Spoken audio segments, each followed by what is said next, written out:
Hi friends, ఒక చిన్న matter మాట్లాడాలి నేనైతే మీతోని. ఏంటంటే ప్రేమ పెళ్ళి గురించి 2 విషయాల గురించి చిన్న క్లారిటీ అయితే మాట్లాడాలి అని అనిపించింది అనమాట నాకైతే.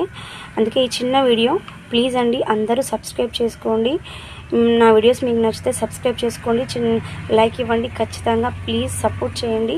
మీరందరూ సపోర్ట్ చేస్తారని మనస్ఫూర్తిగా కోరుకుంటున్నాను. మ్యాటర్లోకి వెళ్దామండి. ఏంటంటే చిన్న మ్యాటరే. ప్రేమ గొప్పదా పెళ్ళి గొప్పదా అనే అంటే నేనైతే పెళ్లి బంధమే గొప్పదని చెప్తానండి. చాలా వరకు చాలామంది లైఫ్లలో కూడా భార్య ఉండంగా కూడా వాళ్ళ లైఫ్లో ఇంకా వేరే పర్సన్స్ ఉంటారనమాట. భర్త ఉండంగా కూడా వాళ్ళ లైఫ్లో వేరే పర్సన్స్ ఉంటారనమాట. విధి తలరాత మన తలరాతలో ఎలా రాసి ఉంటే మనం అలానే ఇంకా జరుగుతూ ఉంటుందన్నమాట. మన తలరాతలో లేనిది మనం ఏమీ చేయలేము. కొందరంటే ఎలా అంటే రాధాకృష్ణుని ఆదర్శంగా తీసుకునే వాళ్ళు ఉన్నారు.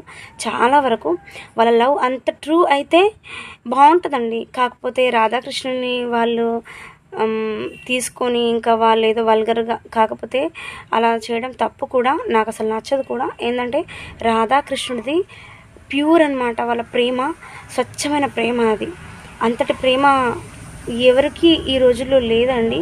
అంతలా ప్రేమించే వాళ్ళు ఎవరూ లేరు. ఎందుకంటే రాధకి